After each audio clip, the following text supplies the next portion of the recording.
Hello students, PHP के online platform पर आपका हार्दिक स्वागत है।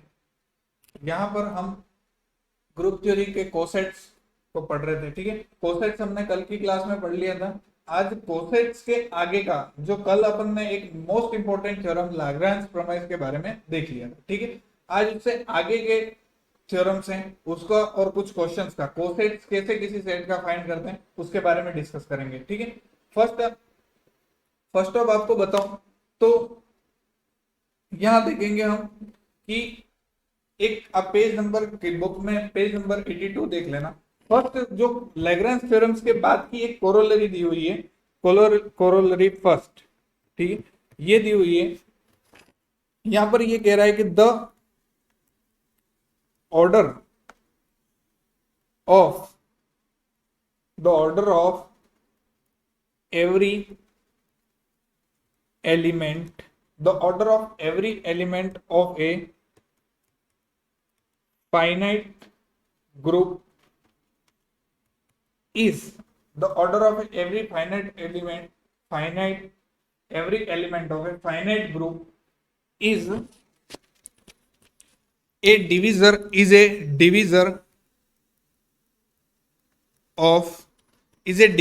of the order of the group।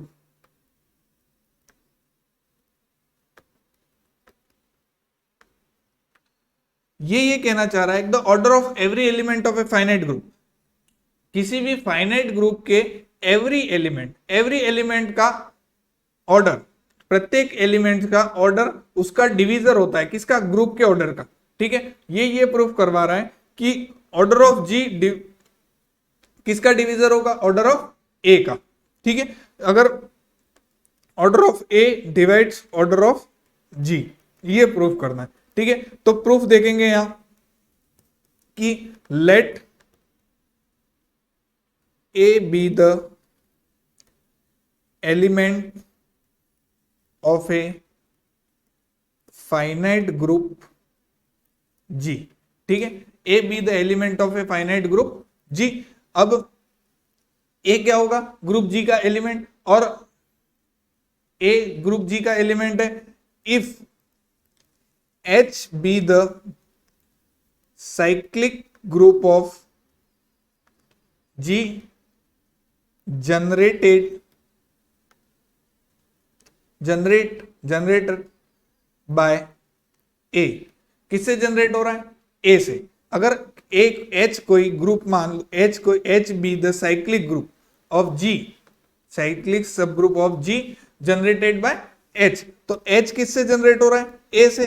तो ए एच इस क्लास के रूप में लिख सकता हूं, H equal to A of class of A. अब देखो ए से जनरेट हो रहा है तो ऑर्डर ऑफ ए का जो एलिमेंट ऑर्डर होगा वो क्या, वो एच का ऑर्डर होगा। मैंने बताया था जनरेटर का ऑर्डर उसके ग्रुप के ऑर्डर के बराबर होता है। अब ए एच का जनरेटर है तो उसके ऑर्डर के ग्रुप के बराबर होगा, ए का ऑर्डर ऑफ एच के बराबर होता है।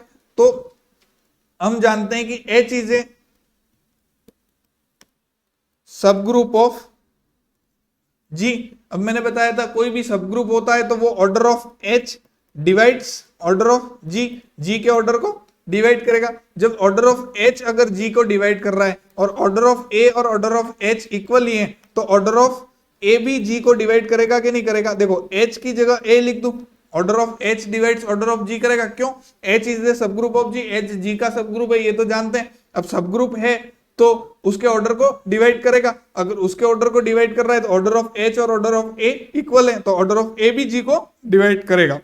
ठीक है, ये हो गया अपना प्रूफ, हेंस प्रूफ। ठीक है, ये समझ गए, एक छोटी सी कोरोलरी थी, ये इसको अपन ने समझ लिया। अब अगली एक मेन कोरोलरी है जो इंपॉर्टेंट है एग्जाम की दृष्टि से, कोरोलरी 3, पेज नंबर 82 पर ही दी हुई है।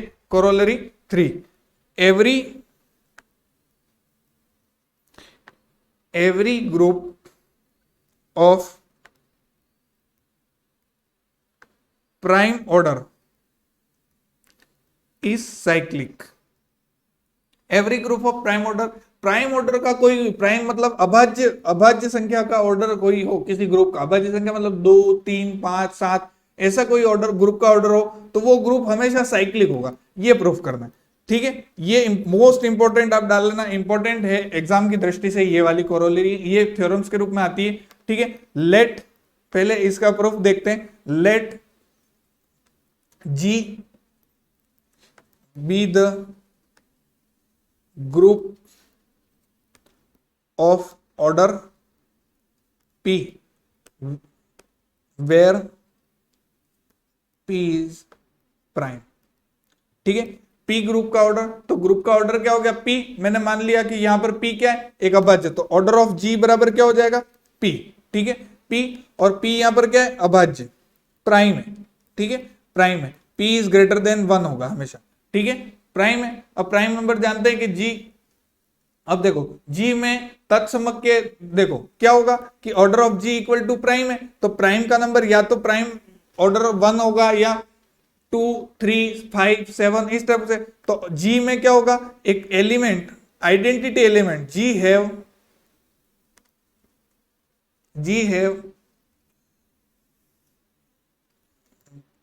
1 एंड, यहां पर क्या होगा, देखो यहां इस तरह नहीं लिखेंगे।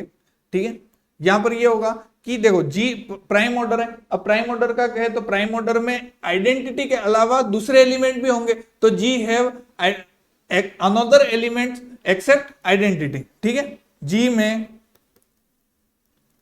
अन्य अवयव भी होंगे। ठीक है, G में अन्य अवयव भी होंगे आइडेंटिटी के अलावा, तत्समक अवयव के अलावा। ठीक है, G में इसके अलावा भी अन्य अवयव होंगे। तो मान लेता हूं कि मैं कोई let A belongs to G, A कोई एलिमेंट है जो G में कर रहा है और A आइडेंटिटी नहीं है, आइडेंटिटी के अलावा कोई एलिमेंट है। ठीक है, और H बराबर H इज ए सब ग्रुप ऑफ G मान लेता हूं, जो A को A द्वारा जनरेट हो रहा है। ठीक है, एक H को बन लेता हूं where H is the subset of G। ठीक है, H को सबसेट मान लिया जो A द्वारा जनरेट हो रहा है। तो ऑर्डर ऑफ H, अब सब ग्रुप है तो order of H divides order of G होगा, हो गई होगा, तो order of H divides P। ठीक है, अब कोई भी ऑर्डर P को डिवाइड कर रहा है, ठीक है, कोई भी P को डिवाइड, किसी प्राइम ऑर्डर को कौन कौन सी डिवाइड करते हैं, प्राइम अभाज्य संख्याओं को या तो एक डिवाइड करती है या सेल्फ अभाज्य संख्या ही डिवाइड करती है। उसके अलावा अभाज्य संख्या की डेफिनेशन ही वही होती है कि वो एक को डिवाइड करे, ठीक है, या सेल्फ खुद। तो P के डिवीजर क्या होंगे, 1 एंड P, तो 1 तो ऑर्डर होगा ही नहीं, या तो ऑर्डर ऑफ H क्या हो सकता है, या तो P होगा या ऑर्डर ऑफ H क्या होगा, 1 होगा। ठीक है, यही दो चीजें हो सकती हैं। तो 1 तो आइडेंटिटी और केवल एक अवयव के ज्यादा हैं, यहाँ पे बोला तत्समक अवयव से अधिक के अलावा भी दूसरे अवयव हैं, मतलब केवल एक एलिमेंट होता तो ही इसका ऑर्डर 1 होता, तो 1 तो नहीं होगा, तो या तो ऑर्डर ऑफ H क्या हो जाएगा, P हो जाएगा। अब ऑर्डर ऑफ H अगर P है जो ऑर्डर ऑफ G के बराबर दिया हुआ है, तो H is the subset of, तो ऑर्डर ऑफ H बराबर भी P आ गया। अपन पहले से ही लेके चल रहे थे कि ऑर्डर ऑफ G बराबर क्या है, P।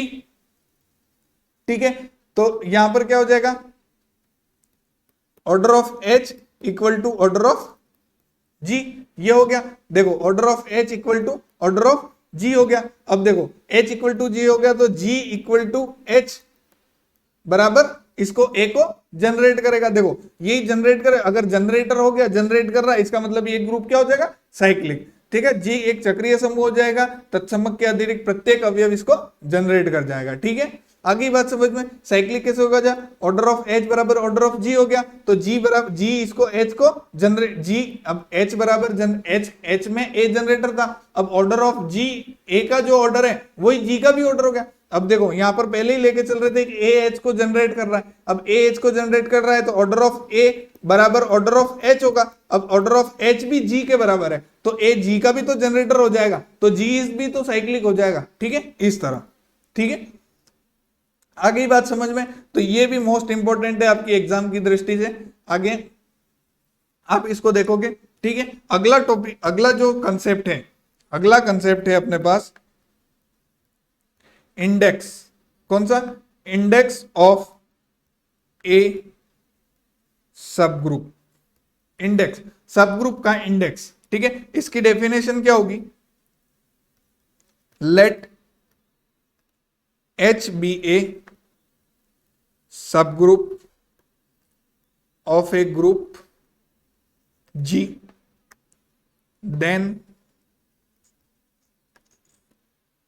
the number of the distinct right or left cosets of H in G is known as the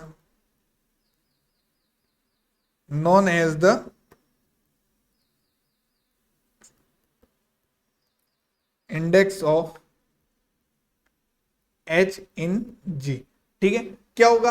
then number of distinct right cosets of H in G। कल बताया था मैंने, G के H में जितने भी डिस्टिंक्ट कोसेट होंगे उनके जो नंबर कितने कोसेट बन रहे वो उसका इंडेक्स कहलाएगा। क्या कहलाएगा? Index of H। Distinct cosets की संख्या जो होगी, यदि H में किसी समूह G का उपग्रुप सबग्रुप होगा तो G में H के विभिन्न वाम उपसमूहों सहसमुच्चयों की संख्या, मतलब लेफ्ट कोसेट और या राइट कोसेट्स की जितनी भी संख्या होगी वो उसका इंडेक्स कहलाएगा। ठीक है, इंडेक्स कहलाएगा। अब यदि देखो यहां पर if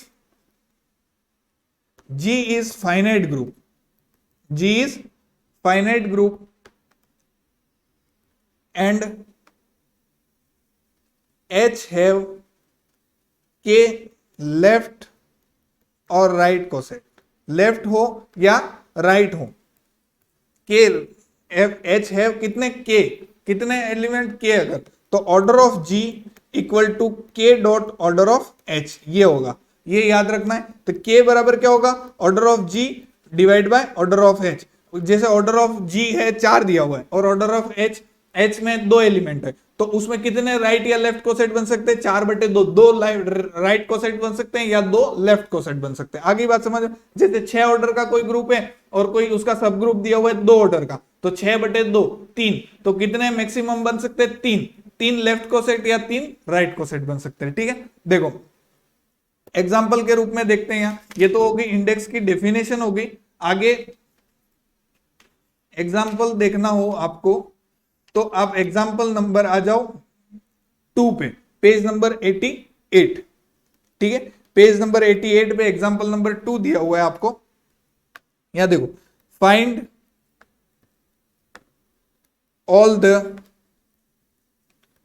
cosets of H 0, H 4 in the group क्या दिया हुआ है यहां पर? G is equal to Z8 addition modulo 8।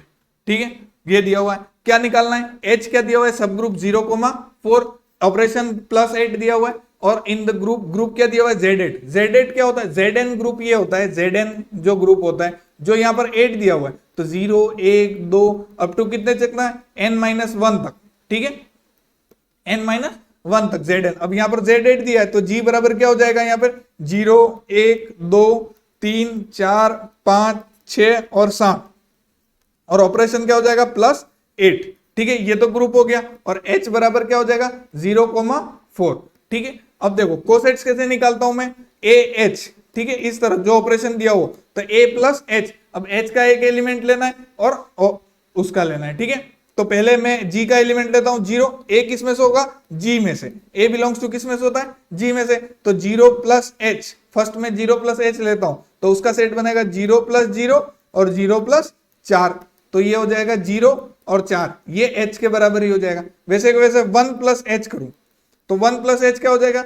1 + 0 और 1 + 4। ठीक है, तो ये बन जाएगा 1 और 5, तो ये हो जाएगा H + 1। ठीक है, वैसे क्या हो जाएगा? 2 + H, ये निकालू तो ये 2 + 0 और 2 + 4, तो ये हो जाएगा 2 और 6। ठीक है, ये हो जाएगा H + 2। 3 + H निकालू, एक एक एलिमेंट G का ही लेना, पहले 0 लिया, फिर 1 लिया, फिर 2 लिया, 3 लिया, तो 3 + 0 और 3 + 4।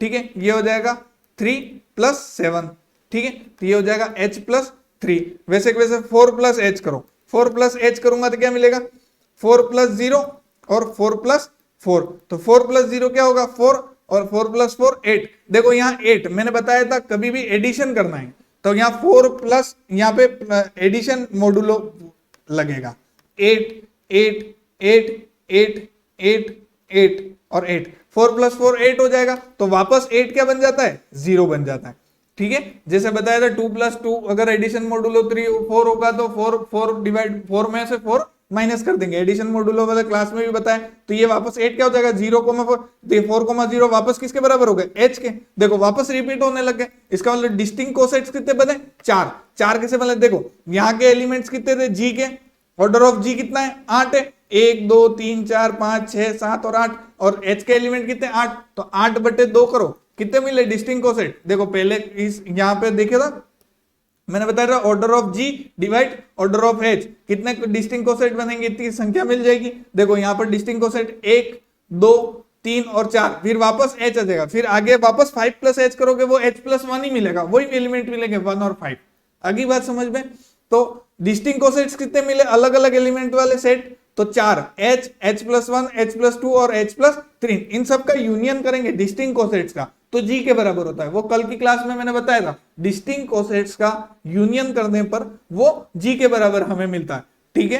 तो डिस्टिंक्ट कोसेट कितने हो गए 1 2 3 और 4, h h plus 1 h plus 2 और h प्लस 3। वो कैसे डायरेक्टली आंसर संख्या निकालनी हो तो क्या order of g divides order of h कर देना, order of g divide by order of h, तो 8/2 करूंगा तो 4 के बराबर आएगा। 4 डिस्टिंक्ट कोसेट, वो डिस्टिंक्ट कोसेट्स निकाले भी कैसे ये आप सामने देख रहे हो। वैसे वैसे एग्जांपल नंबर 1 भी है जिसमें डिस्टिंक्ट कोसेट निकालने हैं, ये एग्जांपल आप ट्राई करना, ठीक है।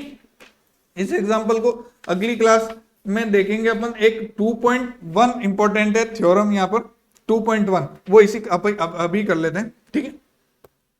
थ्योरम 2.1 पेज नंबर 85, थ्योरम 2.21, ठीक है।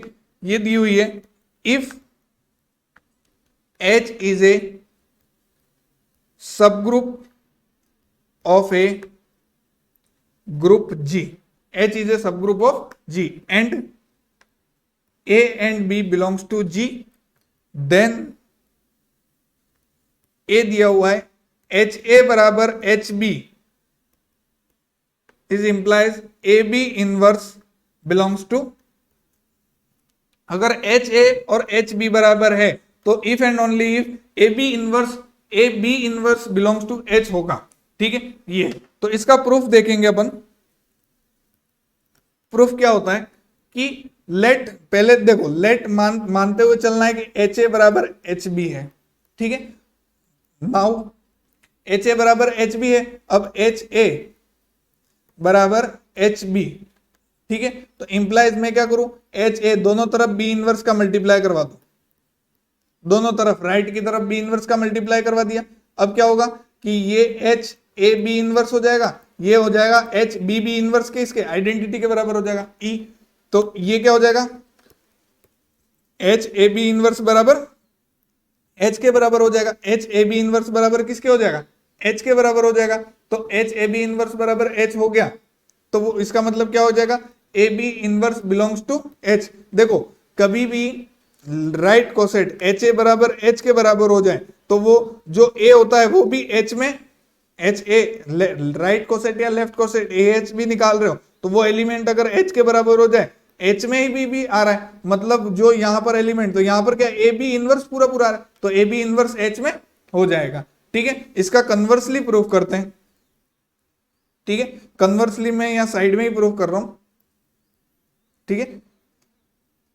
कन्वर्सली यहां देखेंगे, कन्वर्सली इसका उल्टा प्रूफ करते हैं। अब उल्टा प्रूफ करने का मतलब AB इनवर्स अगर H में है तो अपन को HA बराबर HB लाना है। AB इनवर्स, अब let AB inverse equal to H मानते हुए चलना है, तब now AB inverse belongs to H AB inverse में भी होगा, ठीक है, क्योंकि H बराबर क्या है यहाँ पे लेफ्ट कोसेट के H बराबर है, ठीक है। तो AB इनवर्स इसमें भी होगा, H में भी होगा तो H AB इनवर्स में भी होगा। अब H AB inverse equal to क्या है H है, इंप्लाइज क्या होगा एच ए बी इनवर्स किसके बराबर होगा, एच के। अब दोनों तरफ अपन बी का मल्टीप्लाई करवाते हैं, तो ये क्या हो जाएगा, H A B B inverse B बराबर आइडेंटिटी बराबर हो एच बी बराबर हो जाएगा। तो यहां से क्या मिल जाएगा, एच ए बराबर एच बी, ये लेके चले ए बी इनवर्स तो एच ए बराबर एच बी मिल गया। ठीक है, ये कन्वर्सली भी प्रूफ हो गया और सीधे भी प्रूफ हो गया। इसका जो बी पार्ट दिया हुआ है H same to same as it is, ऐसे कैसे अपन प्रूफ कर सकते हैं। ठीक है, तो ये अपनी फर्स्ट इंपॉर्टेंट थ्योरम 2.21 भी हो गई। ठीक है, तो ये वाली थ्योरम्स का बी पार्ट जो है वो आप खुद से करना।